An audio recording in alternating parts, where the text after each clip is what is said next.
Assalamualaikum warahmatullahi wabarakatuh. Patepang dangu deui dina pangajaran basa Sunda. Danget ieu urang pedar materi biantara.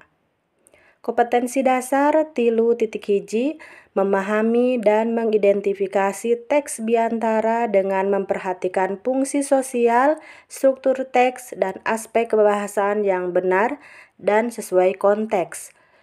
4.1 menyajikan teks biantara dengan memperhatikan fungsi sosial, struktur teks, dan unsur kebahasaan yang benar sesuai konteks.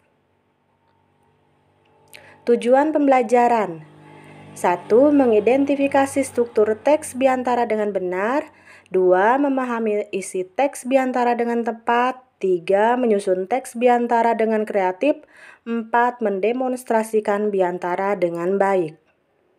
Daftar eusi medar perkara biantara, struktur teks biantara, padika nyusun biantara, nepikeun biantara. Medar perkara biantara. Biantara teh nyaeta nyarita dihareupeun balarea pikeun nepikeun hiji perkara. Sifatna monologis, ukur direspon ku unggek, gideg, keprok, jeung pasemon. Biantara ilaharna ngagunakeun basa hormat lantaran ngajenan hadirin anu ngabandungan biantara. Anu kaasup biantara teresmi contona biantara ulang tahun, riungan lembur, acara hiburan, jeung sajabana. Ari anu kaasup biantara resmi contona biantara dina sidang, rapat, upacara Agustusan, jeung acara resmi liana. Teknik biantara nu kudu dipikeun nyaho diantarana hiji metode nalar. Nyaeta biantara anu ditalar luyu jeung teks nu geus disusun samemehna.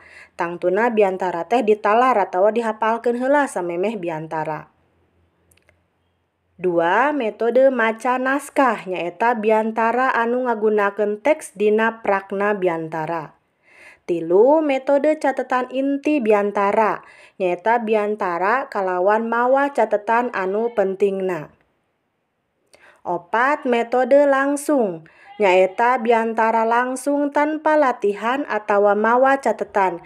Biasana dilakukeun ku jalma nu geus parigel atawa ahli dina nepikeun biantara. Struktur teks biantara hiji bagian bubuka.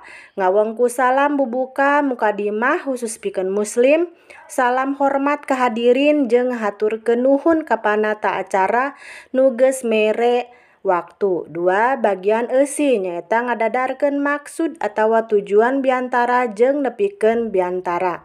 3. Bagian panutup biasana ngawengku sanduk-sanduk bisi rea kekecapan anu salah atawa teu merenah salila carita, nyendeukeun eusi biantara, dunga jeung mungkas biantara ku salam panutup.